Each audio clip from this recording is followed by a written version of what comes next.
जय हिंद बच्चों, स्वागत है आपका हमारे YouTube चैनल सस्मुदे सर पर।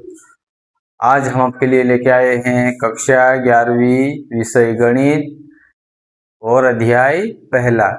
इसमें हम प्रश्नावली 1.1 कंप्लीट कर लिए हैं। अब इससे जो आगे के उदाहरण है, उदाहरण 6, 7 और 8, उसको आज हम पढ़ने की कोशिश करते हैं। कोशिश करेंगे आज के वीडियो में ये तीनों भी उदाहरण हो जाएगा। तो चलिए पढ़ते हैं उदाहरण नंबर 6। निम्नलिखित समुच्चयों में कौन परिमित और कौन अपरिमित है। इससे पहले के वीडियो में मैंने आपको कौन परिमित है, कौन अपरिमित है, ये सब आपको मैंने पढ़ा दिए थे। तो आज हम इसको जान लेते हैं। इन सवालों को हम करके देखेंगे कि इसमें परिमित कौन है और अपरिमित कौन है। तो पहला है, ये जो दिया है आपने समझ गए कि इन समुच्चयों में कौन परिमित है और कौन अपरिमित है। अब परिमित क्या होता है और अपरिमित क्या होता है वो मैं आपको अच्छे से बता चुका हूँ। जिस समुच्चयों में जो अवयव होते हैं उन अवयवों को अगर हम गिन लेते हैं तो उस समुच्चय को हम परिमित समुच्चय बोलते हैं। और जिस समुच्चय में अवयवों को हम गिन नहीं सकते उस समुच्चय को हम अपरिमित समुच्चय कहेंगे। ठीक है, ये पिछले वीडियो में मैंने आपको बताया है, आप उस वीडियो को देख लेना। पहला है x सच दैट, जहां x एप्सिलॉन n, इसका मतलब है कि ये जो x है नेचुरल नंबर में से लिया गया है, यानी कि ये जो x है, ये जो x है प्राकृत संख्या का ही एक मान है। प्राकृत संख्याओं में से ली गई संख्या है x। ठीक है, और x माइनस 1, x माइनस 2 बराबर में 0। इसका मतलब है कि इधर कर लेता हूं मैं, पहले का हल इधर करता हूं। ये जो रूप दिया हुआ है ये एक समुच्चय निर्माण रूप है। ये कैसा रूप है? ये समुच्चय निर्माण रूप है। इन समुच्चय निर्माण रूपों को हम रोस्टर रूप में बदलेंगे और रोस्टर रूप में हम समुच्चय में अवयवों को देखेंगे कि हम अवयवों को गिन पा रहे हैं या नहीं। अगर हम अवयवों को गिन रहे हैं, गिन लेते हैं तो उनको कहेंगे परिमित, और अगर हम अवयवों को नहीं गिन सकते तो उसको कहेंगे अपरिमित। तो पहला है x सच दैट एप्सिलॉन, जहां पर x एप्सिलॉन नेचुरल, यानी कि ये जो x वाली संख्या है, जितनी हम x की संख्या लेंगे वो सब कहां से लेंगे? प्राकृत संख्याओं में से लेंगे। कहां से लेंगे? वो सब प्राकृत संख्याओं में से लेंगे। और इसके आगे अब जब हम प्राकृत संख्याओं का मान रखते हैं तो हमको ये उत्तर मिलना चाहिए। तो ऐसा क्या कर सकते हैं? तो पहला, इसका मतलब है x माइनस 1 फिर x माइनस 2 बराबर 0 का मतलब है कि इन दोनों में से कोई ना कोई एक 0 होगा। इन दोनों में से कोई ना कोई ऐसा होगा ना भाई, इसमें अगर एक रखते हैं तो एक में से एक गया तो ये 0 आ सकता है। एक भी तो प्राकृत संख्या है। अगर x की जगह हम 2 रखते हैं तो 2 में से 2 गया तो भी 0 आ जाएगा, यानी कि इन दोनों में से कोई ना कोई तो 0 होगा। तब जाके इनका गुणा क्या आया? 0 आया है। तो हम दोनों के बराबर में 0 रख के देख लेते हैं। x माइनस 1 बराबर में 0। तो ये माइनस का जब उधर जाएगा तो x का मान कितना हो जाएगा? 1। यहां से एक x का मान ये आ गया। ठीक है, अगला इसका मान रख के देखते हैं। x माइनस 2 बराबर में 0। इन दोनों के गुणा में ये 0 है, इसका मतलब है कि दोनों के बराबर में हम 0 रख कर देखेंगे। एक बार इसके बराबर में 0 रख कर देखा, अब एक बार इन दोनों के बराबर में हम 0 रख के देख लेते हैं। अब ये जो माइनस का बराबर के इधर जाएगा तो क्या हो जाएगा? प्लस का, यानी कि 2। इधर से x का मान क्या आ रहा है? 2, और इधर x का मान क्या आ रहा है? 1। तो हमको कैसे कितने अवयव मिले? 2 अवयव मिले। कितने अवयव मिले हमें? 2 अवयव मिले। 2 अवयव मिले तो हम इन दोनों अवयवों को हम कैसे रखेंगे? ये समुच्चय पहला है, इसको हम ABCD नाम दे सकते हैं। ये जो पहला समुच्चय है, ये जो पहला समुच्चय है, इस समुच्चय में हमको क्या मिला है? 1 और 2। तो क्या हम इन दोनों अवयवों को नहीं गिन सकते कि गिन सकते हैं? इन दोनों अवयवों को हम गिन सकते हैं। अगर इन दोनों को गिन सकते हैं तो हम इसको क्या कहेंगे, परिमित है। ये कैसा है, परिमित। ये कैसा हो गया, परिमित हो गया है। ठीक है, ये जो पहले का उत्तर है भाई, इसमें से अपने को बताना है कि ये कैसा है, तो इसको हम कहेंगे ये परिमित है। ये कैसा है, परिमित है।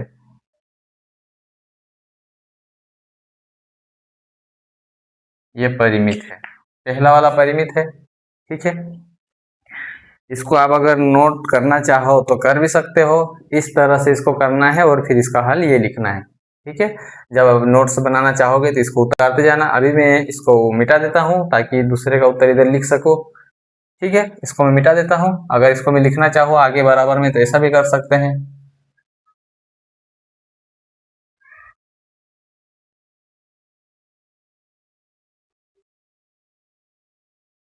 यानी कि ये कैसा है, परिमित,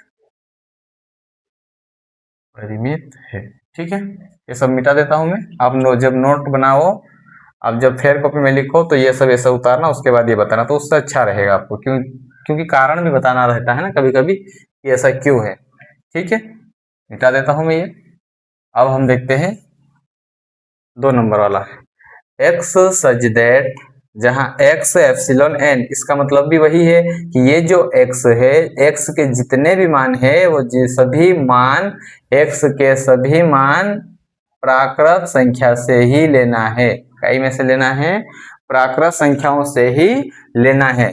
इस x का मान, जितने भी x के मान, एक से लेके अनंत तक जितने भी आपको लेना है x के मान, वो सब के सब किस में से लेना है, प्राकृत संख्या। क्योंकि n लिखा है ना, और n का मान होता ही है प्राकृत यानी कि नेचुरल। तो हमको n x का मान तो लेना है प्राकृत संख्याओं में से, लेकिन उसका करना क्या है, अगर उसका वर्ग करते हैं तो 4 आना चाहिए। तो प्राकृत संख्याओं में आप अगर देखते हैं 1 से लेके अनंत तक, तो इसमें एक ही ऐसी संख्या है 2, एक ही ऐसी संख्या है 2 जिसका वर्ग करने पर, 4 आता है। इसको छोड़ के ऐसी कोई दूसरी संख्या नहीं है जिसका वर्ग करने पर क्या आए, जिसका वर्ग करने पर 4 आए। आप कहोगे कि सर माइनस की 2 भी तो हो सकती है, लेकिन ध्यान रहे माइनस की संख्या प्राकृत संख्या में नहीं आती है। वो किस में आती है, वो पूर्णांक में आती है। ठीक है, तो अपने को प्राकृत संख्या क्या होती है ये भी पता रहना चाहिए।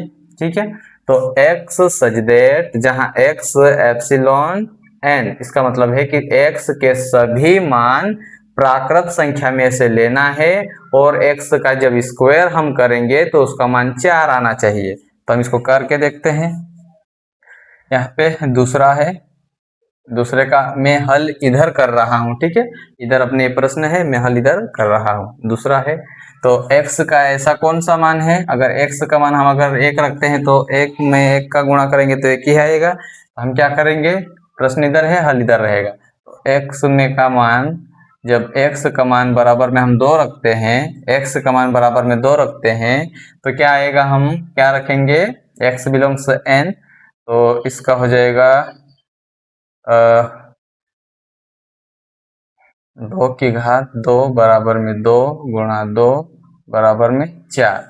ठीक है, तो हमारे पास अवयव कितना आ रहा है, अवयव अपने पास सिर्फ 2 ही आ रहा है। क्या इसको हम गिन सकते हैं कि नहीं गिन सकते हैं, इसको भी हम गिन सकते हैं। जब x बराबर हमने 1 रखा, 2 रखा, और 2 का जब हमने वर्ग करा तो जो वर्ग करने पर 4 आया। तो हमारा प्रश्न भी तो वही कह रहा है कि ऐसी संख्या लो जिसका वर्ग कर दे तो हमको 4 मिलना चाहिए। तो जिसका हमने वर्ग करा तो हमको 4 मिला। तो हमारा जो प्रश्न कहता है वैसा उत्तर में आ गया हमारा। ऐसी कोई एक संख्या है जो प्राकृत संख्या में आती है और उसका वर्ग करने पर 4 आता है, वो सिर्फ 2 ही है। इसको छोड़ के दूसरी ऐसी कोई भी संख्या नहीं है जिसका अगर वर्ग कर दे, जिसकी घात 2 लगा दे तो उत्तर 4 आ जाए। ऐसी कोई संख्या नहीं है 2 को छोड़कर। ठीक है, तो इसमें हमको सिर्फ x का 1 मान मिला, और वो कौन सा मिला, 2। क्या हम 2 को गिन सकते हैं कि नहीं, गिन सकते हैं। इसलिए ये भी कैसा समुच्चय हो गया, ये भी परिमित हो गया, ये भी परिमित है। ये भी कैसा है, परिमित है, क्योंकि इसका भी हमको एक ही अवयव मिला। इसका भी कितना अवयव मिला हमको, 1, और इसमें हमको कितने अवयव मिले, 2। तो इसको गिन सकते हैं, तो ये हो गया परिमित। अगला है 3 नंबर वाला, एक्स सच देख जहां एक्स एप्सिलॉन एन, इसका भी मतलब वही है, यानी कि सब में अपने को प्राकृत संख्या में से ही मान लेना है। एक्स के जितने भी मान लेना है, एक्स के जितने भी मान लेना है वो सब के सब प्राकृत संख्याओं से ही लेना है। अगला है 3 नंबर वाला, इसको देखते हैं। 3 नंबर वाले को जब हम हल करते हैं तो x में हम ऐसे मान रखो, प्राकृत वाले मान रखो, और उसका अगर गुणा करते हैं और उसमें से एक घटा देते हैं तो उत्तर 0 आना चाहिए। ऐसा तो संभव मेरे को लगता ही नहीं है। ये सब करके देखते हैं कि x बराबर 1 रख के देखते हैं। x बराबर 1 रखने पर हम समीकरण में रखते हैं मान को। हमारा मान क्या है, 2x माइनस 1 बराबर में 0, ये लाना है हमको। रखते हैं x बराबर 1 रखते हैं तो 2 गुणा 1 माइनस 1 बराबर में 0, 2 एकम 2 माइनस 1 बराबर में 0, 2 में से 1 जाएगा तो कितना बचेगा, 1 बराबर में 0। ये तो कभी भी होता ही नहीं है, ऐसा होता है क्या। और अपने को यहाँ पे 0 रखना है नहीं, और यहाँ पे अपने को 0 रखना है नहीं। 0 भी रखते हैं तो भी उत्तर 1 आ रहा है, तो भी उत्तर 1 आ रहा है। इसका मतलब है कि ये समीकरण होना कभी भी संभव नहीं है। यहाँ से हमको x का ऐसा एक भी मान नहीं मिल रहा है, यानी कि x का मान प्राकृत संख्याओं में से जब हम रखते हैं तो ऐसा एक भी मान नहीं है जो इस समीकरण को संतुलित कर दे, यानी कि यहाँ पर ऐसा मान रख दो कि इसका मान 0 आ जाए। तो यहाँ पे कोई सी भी ऐसी संख्या रख दो, कोई सी भी ऐसी संख्या रख दो प्राकृत संख्याओं की कि ये इसका मान 0 ले आए, लेकिन ऐसा तो हमको एक भी मान नहीं दिख रहा है। हमने सबसे छोटी संख्या 1 को रख के देखा, फिर भी ये 0 के बराबर नहीं हो रहा है। अतः ये क्या है, अतः 2x माइनस 1 बराबर में 0 नहीं हो सकता। ऐसा हो सकता क्या, ये नहीं हो सकता। यानी कि x के मान हमको 1 भी मिला क्या, x का मान हमको 1 भी नहीं मिला है। x का मान कोई मान नहीं है, बराबर x का कोई मान नहीं है। तो इसलिए हम इसको क्या कह देंगे, ये तो एक खाली समुच्चय हो गया। या तो इसको ऐसा करके ऐसा लिख दो, फाई कर दो, या फिर ऐसा लिख दो। ये तो एक रिक्त समुच्चय हो गया ना भाई। x के हमको कोई भी मान नहीं मिले, अगर एक भी मान x का मिलता जो इस समीकरण को संतुलित कर देता तो उस x के मान को हम यहाँ रखते कि कितने x के मान मिले। जैसे ऊपर हमने x के मान निकाले तो हमने उनको रखा ना, और उनको हमने अवयव माना, और इनको हम जब गिना तो गिन लिए तो परिमित हो गया। यहाँ पे 2 मान मिले, 1 और 2, यहाँ 1 मान मिला 2, तो इनको हम गिन लिए यहाँ। लेकिन यहाँ पर हम जब 1 रख के देखा तो इस समीकरण में जब हमने इसको रखा तो 1 0 के बराबर होता है क्या, नहीं होता है। जब ये 1 0 के बराबर नहीं है, जब 1 0 के बराबर नहीं है तो फिर ये मान x का नहीं हो सकता, क्योंकि इस समीकरण को ये संतुष्ट करना था, संतुलित करना था, यानी कि इसका मान 0 आना था, जबकि 0 नहीं आया, 1 आया। और प्राकृत संख्या में इससे छोटी कोई संख्या होती नहीं है, ठीक है ना। तो हम कहेंगे कि ये समीकरण ही बराबर में नहीं है। ऐसे काट देने का मतलब होता है कि ये इसके बराबर नहीं है। अतः x का कोई मान नहीं मिला, x का हमको कोई मान नहीं मिला, हमारा समुच्चय खाली रह गया, हमारा समुच्चय खाली रह गया। क्या आप खाली समुच्चय को नहीं गिन सकते, हम खाली समुच्चय को गिन सकते हैं। इसलिए ये भी कैसा समुच्चय हो गया, ये भी परिमित हो गया, परिमित हो गया। ये भी कैसा है, परिमित है।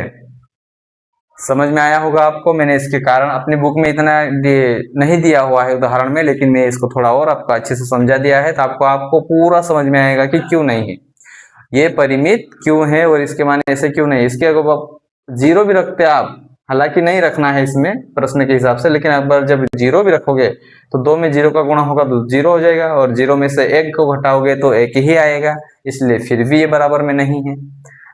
तो आपको इसको क्या कहना है, या तो फाई लिख दो, या ऐसा बना के छोड़ दो, मझला कोष्टक लिख दो और उसके अंदर ये नहीं निकला है। ऐसा नहीं कि इसको इसके अंदर लिख दे, तो फिर गलत हो जाएगा। ऐसा कभी भी मत करना बच्चों।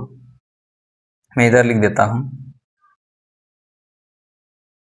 ऐसा कभी भी मत लिखना, वरना समुच्चय के अंदर कुछ है वो उसे हम गिन रहे हैं, वो तो अलग बात है कि परिमित है, लेकिन इसको रिक्त समुच्चय में ऐसा नहीं लिखते हैं, ठीक है ना। क्या x का मान हमको ये मिला था? नहीं, यहाँ तो ये लिख दो, यहाँ ये लिख दो। इसी को बोलते हैं रिक्त समुच्चय, और रिक्त समुच्चय को हम गिन सकते हैं, इसलिए ये परिमित समुच्चय है। ठीक है, प्रश्न 1, 2, 3 को मैंने कर दिया है। अगला है 4 नंबर वाला। क्या है? x सच z जहाँ x एप्सिलॉन n। वही बात, x का सभी मान प्राकृत संख्याओं से ही लेना है, और x एक अभाज्य संख्या है, यानी कि प्राकृत संख्याओं में से x के वो वाले मान निकालो जो अभाज्य है। कैसे हैं? अभाज्य। इसको मैं मिटा देता हूं, अगर आपको लिखना है तो इसका स्क्रीनशॉट ले लेना और लिख लेना। ठीक है, मिटा देता हूं। 3 तक हम पढ़ लिए हैं, अब हम अगला पढ़ेंगे। अध्याय पहला चल रहा है।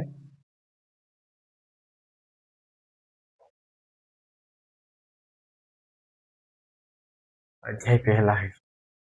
चौथा नंबर है कि x के वो मान लेना है जो अभाज्य है, और कहाँ से लेना है? प्राकृत संख्या से लेना है।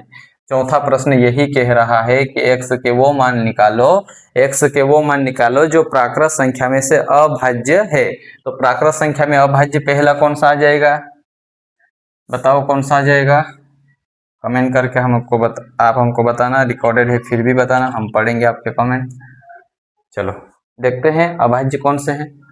2 हो गया, 3 हो गया, 5 हो गया, 7, 9 तो हो जाता है, 11, 13, यानी कि ऐसे निकालते जाएंगे तो हमको अनंत मिलेंगे। कितने मिलेंगे?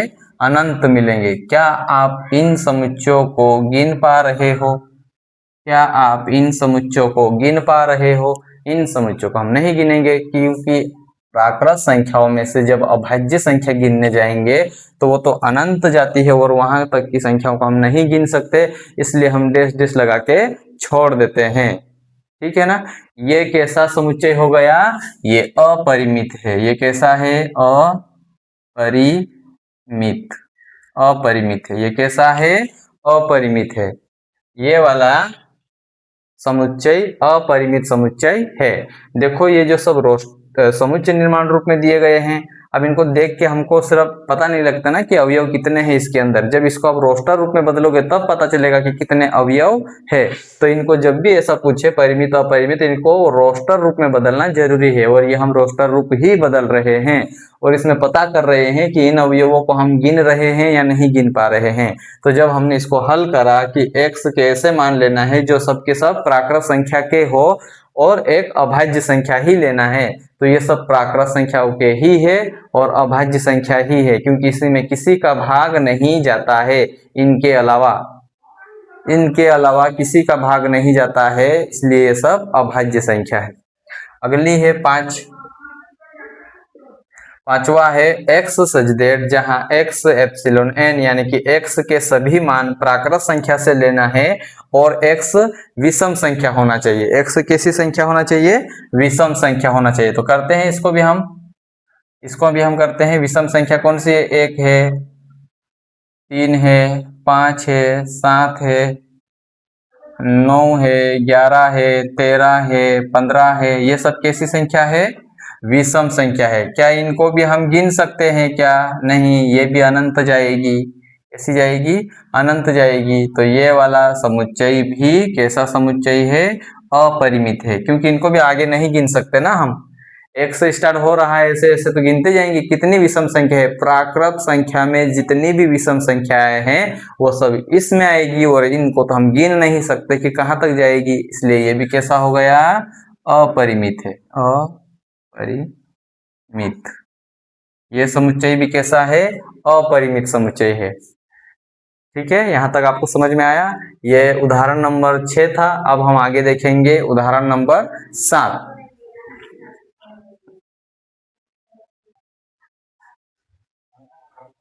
चलिए अब उदाहरण नंबर 7 को देख लेते हैं। उदाहरण नंबर 7 क्या है? समान समुच्चयों के युग्म छांटिए, यानी कि इसमें से अपने को देखना है कि कौन समान है। अब समान और असमान क्या होता है वो मैं आपको पिछले वीडियो में बता दिया था, उसको आप देख लेना। समान समुच्चयों के युग्म छांटिए। इसमें से कौन ऐसे समुच्चय है जो एक जैसे हैं यानी कि समान है। यदि ऐसा युग्म हो, यदि इनमें से ऐसा कोई युग्म हो तो कारण भी बताना है। कारण बताइए कि क्यों बराबर है। जैसे मान लेते हैं कि ये एक समुच्चय निर्माण रूप में दिए गए हैं, इसको अपने को रोस्टर रूप में बदलेंगे और दोनों में अवयवों को देखेंगे कि सबके अवयव एक जैसे है क्या। अपने को कुछ भी नहीं करना, समुच्चय निर्माण रूप को रोस्टर रूप में बदलना ही है, तभी पता चलेगा कि समान है या नहीं है। अब इसमें समुच्चय निर्माण रूप में तो कुछ भी लिख सकता है, लिखने में भाषा चेंज कर सकते हैं ना। तो अपने को इधर रोस्टर रूप में बदल के देखना है कि क्या सबके अवयव एक जैसे हैं। अगर एक जैसे हैं तो किसके किसके एक जैसे हैं और क्यों है, वो कारण अपने को देना है। तो चलो देखते हैं। पहले का कारण तो सीधा है कि एक 0 है, तो पहले में उत्तर इधर लिखूंगा, है ना। मैं इसमें लिख देता हूँ ये ए वाला समुच्चय, बी वाला, सी वाला, डी वाला, ई वाला। तो पहला ए वाला है, ए के पास क्या है, एक ही अवयव है और वो है 0। अब अपन देखेंगे कि ए से मिलने वाले कोई ऐसे समुच्चय है जिसके 0 आता है। पहले इनको हम हल कर लेते हैं। अब बी का क्या आएगा, बी को रोस्टर रूप में लिखेंगे तो x का ऐसा मान लो जो 15 से बड़ा हो। x का ऐसा मान लो जो x कैसा है, x सजदेर जहां x 15 से तो बड़ा है लेकिन 5 से छोटा है। ऐसी कोई संख्या है जो 15 से बड़ी हो और 5 से छोटी हो। ऐसा तो कोई संख्या हो ही नहीं सकती कि भाई 15 से बड़ी है, इससे तो बड़ी है, मतलब इससे बड़ी है लेकिन इससे छोटी है, मतलब इतना बड़ा है कोई, इतना और एक इतना है। तो बोल रहा है कि ये जो तीसरा बच्चा है ये इससे बड़ा है यानी कि इतना बड़ा है, और इसको बता रहा है कि इससे छोटा है। तो इतना बड़ा इससे कैसे छोटा हो सकता है। वही तो बोल रहा है कि 15 से बड़ा लेकिन 5 से छोटा। भाई इससे तो बड़ा है यानी कि 16 है, अब ये 16 इससे छोटा कैसे हो सकता है।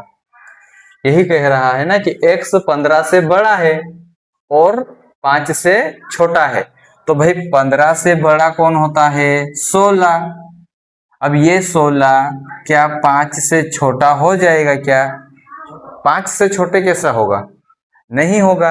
इसलिए बी कैसा है, बी तो खाली है। कैसा है, खाली। बी खाली है। क्या ये और ये समान है, नहीं समान है। बी कैसा हो गया, खाली हो गया। चलो समझ में आया होगा आपको, मैंने कारण दे दिया। आप लिख सकते हो कि कोई व्यक्ति 15 से बड़ा है और 5 से छोटा कैसे हो सकता है, कारण मैंने आपको दिखाया है। अगला है सी वाला। सी वाला देखते हैं, सी वाला क्या कह रहा है।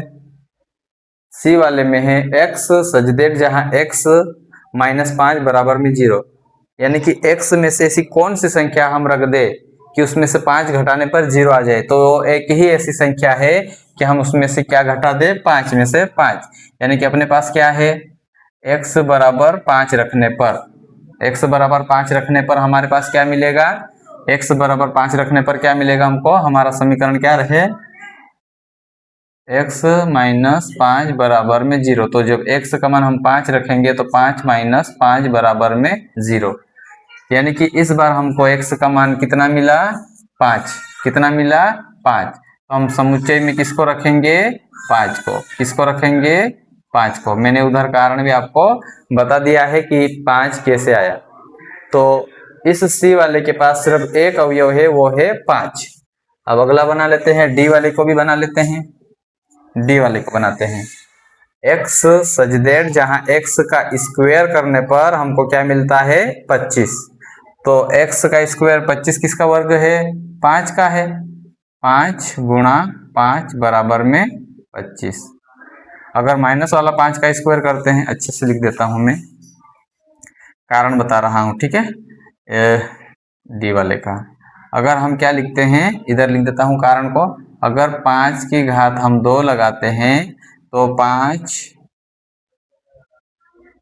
गुणा 5, इस घात का मतलब होता है कि 2 घातें 2 बार गुणा में, 5 जम 25। अगर माइनस का 5 लेते हैं और उसकी घात लगाते हैं तो माइनस का 5 गुणा माइनस का 5 बराबर में 25, क्योंकि माइनस गुणा माइनस बराबर प्लस हो जाता है। तो हमारे पर x के मान कितने मिल गए अपने को, 5 भी मिल गया है और माइनस का 5 भी मिल गया है। d के पास कितने अवयव मिल गए हैं, एक 5 और एक -5, एक 5 और एक -5। अपने को ये तो निकालना है, हम बराबर है वो कारण बताएंगे। कारण क्यों बताएंगे भाई, इसका अवयव भी ये है, इसका अवयव भी ये है, तो ये दोनों समान है ऐसा बोलेंगे। अभी तो हमने इसको निकाला है, ये कारण नहीं है, या नहीं तो आप इसको मान लो कारण, ये कारण नहीं है। ये तो मैं आपको ये कैसे आए इसलिए बताया हूँ, कारण तो अब बताएंगे जब समान निकलेंगे तब। ये कारण नहीं है, ये तो मैंने आपको यहाँ मान रख के बताया है कि ये अवयव कौन कौन से आ सकते हैं। अगला है ई नंबर वाला। ई नंबर वाला थोड़ा बड़ा है, इसको थोड़ा करके देखेंगे हम, तब समझ में आएगा। एक्स सच दैट जहाँ एक्स समीकरण x² माइनस 2x माइनस 15 बराबर में 0 का एक धन पूर्णांक मूल्य है। यानी कि इसका हम ये एक द्विघात है, द्विघात बीजगणित के नियम से इसको हम टुकड़े करेंगे और उसके बाद x के 2 मान आएंगे और उसमें से हमको उस मान को लेना है जो धन वाला हो, धन पूर्णांक हो। उस मूल को लेना है जो धन वाला है, प्लस वाला हो। ऋण वाला यानी कि ऋणात्मक नेगेटिव वाले को नहीं लेना है। तो इसको हम पहले करेंगे, इस वाले समीकरण को पहले हम हल करेंगे। समीकरण को हल करते हैं, इधर कर लेते हैं समीकरण को हल। x² माइनस 2x माइनस 15 बराबर में क्या है, 0। अब द्विघात समीकरण का मैंने आपको बताया है कि इसके ऐसे दो टुकड़े करो जो जोड़ या घटाव करने पर माइनस के 2 आ जाए और गुणा करने पर 15 आ जाए। 15 कैसे, यहाँ का इस 15 का गुणा और यहाँ पे 1 होता है इन दोनों का गुणा। इन दोनों का गुणा करने पर जब इसके दो टुकड़े करेंगे हम, ऐसे दो टुकड़े करेंगे जिसका जोड़ घटाव करने पर 2 आ जाए और गुणा करने पर 15 आ जाए, क्योंकि इन दोनों का गुणा 15 हो रहा है। तो यहाँ पे -2 के हम ऐसे दो टुकड़े करते हैं कि जोड़ करो या घटाव करो तो -2 आ जाए। तो ऐसे कौन से हो जाएंगे, ऐसे हो जाएंगे प्लस का 3 और माइनस का 5। तो इसको देखो, 3 माइनस में से जाएगा तो माइनस के 2 आ रहा है कि नहीं आ रहा है, आ रहा है। और जब इन दोनों का हम गुणा कर रहे हैं तो कितना आ रहा है, 15 आ रहा है ना। तो इस तरह से इसके हम गुणनखंड करते हैं। लिख देता हूं मैं फिर से, x² माइनस 2x माइनस 15 बराबर में 0। तो इसके हमने दो टुकड़े करे थे, कैसे आए थे, इधर लिखते हैं x² माइनस, ये प्लस का 3 था, माइनस x लगाएंगे ना, x इसलिए x माइनस 5x माइनस 15 बराबर में 0। ठीक है, इतना आपको समझ में आया। अब इसमें से हम कॉमन निकालेंगे और इसमें से कॉमन निकालेंगे। यहाँ से x निकल रहा है बाहर, x अंदर कौन बचा, 1x, ये प्लस है तो प्लस, यहाँ कौन बचा 3। ठीक है, अब ये जो माइनस के 5 वाले को बाहर निकाल लेते हैं, माइनस का 5 अंदर बचेगा x। अब माइनस बाहर निकल चुका है तो यहाँ अंदर आ जाएगा प्लस का 3, क्योंकि इसका जब वापस गुणा करेंगे तो 15 माइनस का हो जाएगा और बराबर में चल रहा है 0। अब अपने को ये वाला कॉमन दिख रहा है तो इसको निकाल लो, है ना। नीचे आपको दिख रहा है कि नहीं, दिख जाएगा। अब यहां से निकालेंगे x प्लस 3 और इधर से इसको और इसको ले लेंगे, x माइनस 5 बराबर में 0। अब वही बात, इन दोनों में से कोई ना कोई एक ऐसा रहा होगा जो 0 रहा होगा, तो इन दोनों के बराबर में हम क्या रख के देखेंगे, 0। क्या रखेंगे, 0। ठीक है, मैं इसको थोड़ा इधर कर लूँ, ये नीचे नहीं दिखेगा शायद, तो इधर कर लेता हूँ। क्या है, x प्लस 3, थोड़ा दूर से लिखता हूँ, यही वाला सवाल मैं इधर लिख रहा हूँ, x प्लस 3 x माइनस 5 बराबर में 0। इन दोनों के बराबर में एक बार 0 रख के देखेंगे, तो x प्लस 3 बराबर में 0, ये प्लस का इधर जाएगा तो माइनस का हो जाएगा, x बराबर माइनस का 3। अब इसको देखते हैं, x माइनस 5 बराबर में 0, जब ये उधर जाएगा तो प्लस का हो जाएगा, x बराबर में 5। तो हमको कौन सा अंक लेना है, जो प्लस का हो। तो ये तो हमको नहीं लेना है, इसको नहीं लेना है, इसको लेना है। तो इसमें क्या आ जाएगा, प्लस का 5। x का हमको एक मान मिला और वो कौन सा मान मिला, प्लस का 5। अब इन हम सबको मिटा देते हैं क्योंकि आपको ये निकालना सब सीख चुके हैं, मैंने बता दिया है। हाँ, तो ये सब मिटा देता हूँ और अब हम पता करेंगे कि कौन कौन समान है। चलो समान करते हैं। क्या a इन सब से मिल रहा है? नहीं, a किसी से भी नहीं मिल रहा है क्योंकि a के पास 0 है, a के पास 0 है ना। इनको हम ऐसे लिख सकते हैं कि 0 एप्सिलॉन a, 0 एप्सिलॉन a, यानी कि 0 जो है वो a में है, 0 a में है, बाकी में 0 नहीं है। a epsilon not epsilon b,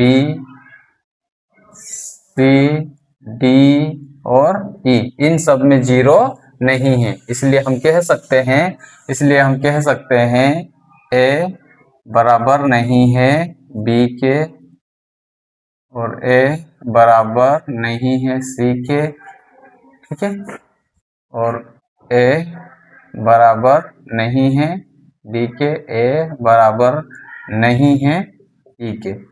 a किसी से भी समान नहीं है, a किसी के बराबर नहीं है। अगला हम देखते हैं b। b के पास क्या है? b जो है खाली है। b कैसा है?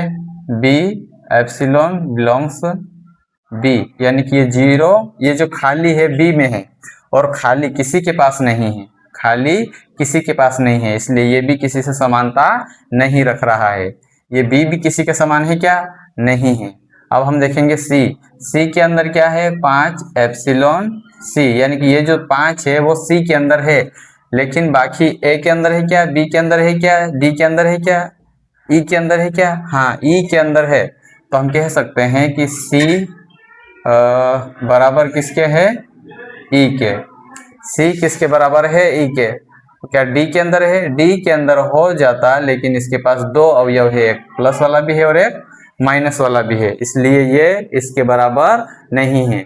कोई से भी अवयव नहीं मिल रहे हैं, सिर्फ कौन कौन मिल रहा है? c और e, c और e। आपको अगर कारण बताएंगे तो क्या बताओगे कि 0 a के अंदर है, ऐसे मैंने कारण आपको लिख के बताया है। अभी एक कारण एक का लिख के बताता हूँ, ए वाले का कारण लिख रहा हूँ। ए वाले का क्या है? 0 है, 0 एप्सिलॉन ए, यानी कि 0 बिलोंग्स ए, यानी कि 0 ए में है, लेकिन 0 ना तो बी के अंदर है, 0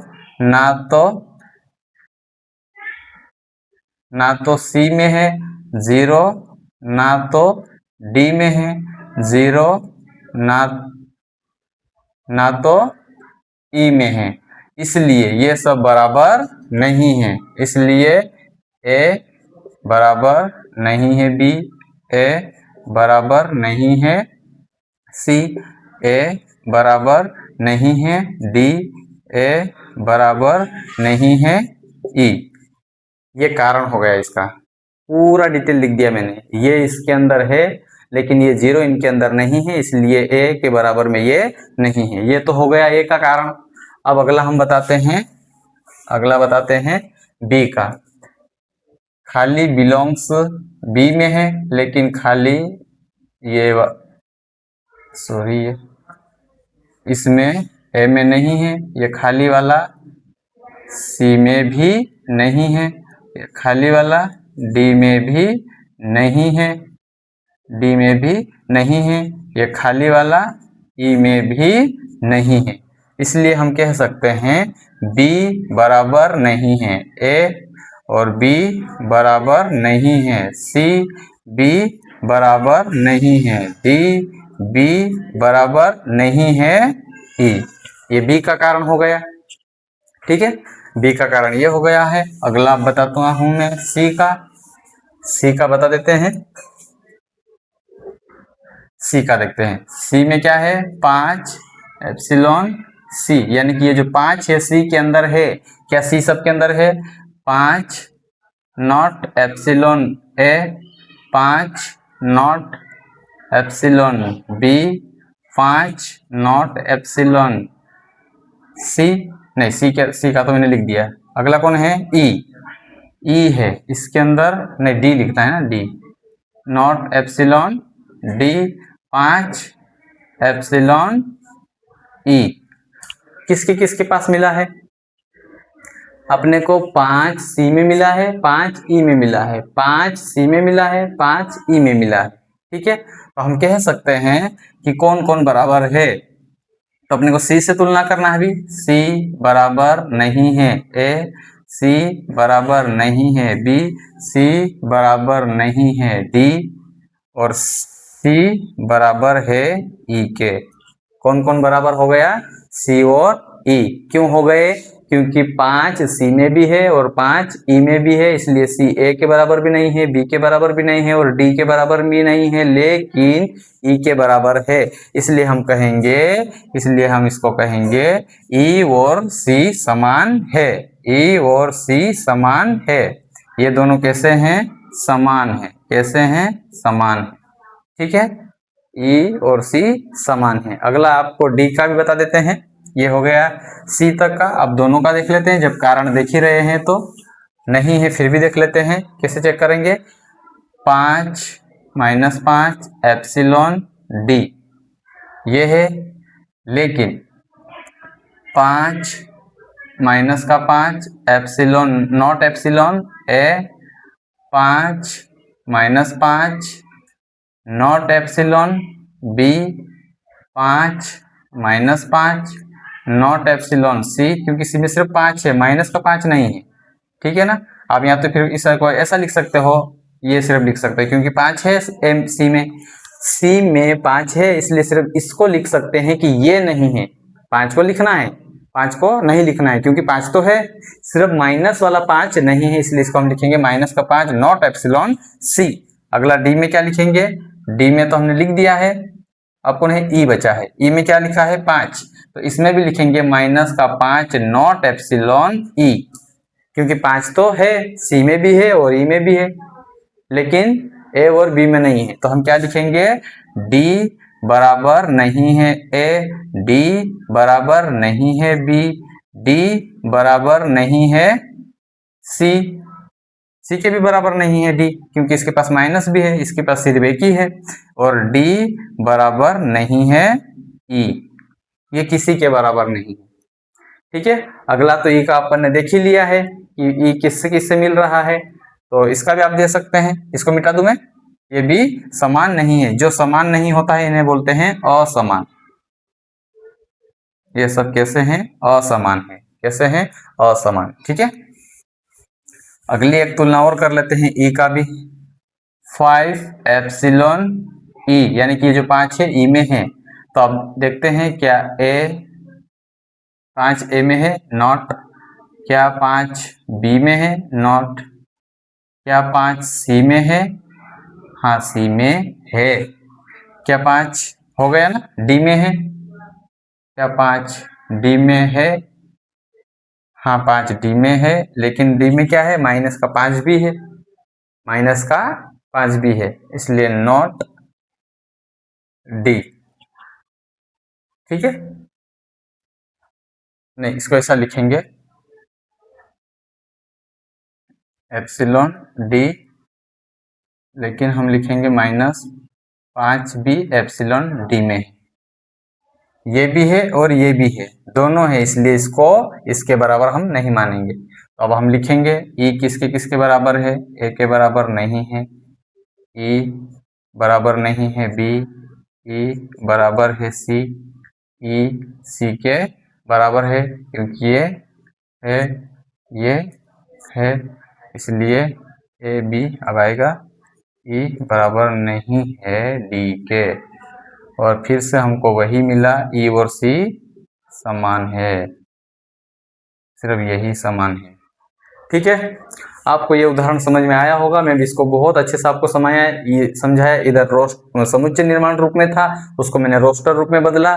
फिर हमने अवयवों को देखा कि किसके किसके अवयव समान है, अगर समान है तो उसके हमने कारण भी दिए। इधर हमने कारण भी दिए कि नहीं दिए? दिए। इधर हमने कारण भी बताए कि क्यों समान है और क्यों असमान है। ठीक है, इसको समुच्चय निर्माण रूप से रोस्टर रूप में बदला। फिर समुच्चय में जो भी अवयव थे उन अवयवों को हमने देखा, क्या अवयव किस किस से मिल रहे हैं। जो भी अवयव एक दूसरे से मिल रहे हैं, जो भी अवयव एक दूसरे से मिल रहे हैं, उन्हीं अवयवों को हम कह रहे थे समान है। तो हमको सिर्फ ये वाला और ये वाला समान मिला। हम लिख सकते हैं समुच्चय सी, समुच्चय सी और ई समान है। ठीक है, यहाँ तक आपको समझ में आया होगा। ये वीडियो लंबा हो रहा है, इसलिए आज की वीडियो में उदाहरण 6 और 7 ही हो पाया है। अगला वीडियो 8 उदाहरण के लिए बनाएंगे। वैसे 8वां उदाहरण बहुत सरल है, आप ही कर लोगे। अगर कहीं समस्या आएगी तो आप हमें कमेंट करना, हम बता देंगे। अगला वीडियो बनेगा 1.2 का, क्योंकि ये जो उदाहरण 8 नंबर है इसमें ये कुछ भी नहीं है, बहुत सरल है। एलोय दिया है और लोयल दिया है। इसमें अपने को अक्षरों का क्या बनाना है, समान बनाना है। तो इसमें हम रोस्टर रूप बदल के देखेंगे तो वो हो जाएगा। ठीक है, इसको मैं मिटा देता हूं क्योंकि वीडियो लंबा हो रहा है। मैं देखता हूं कितना हो रहा है।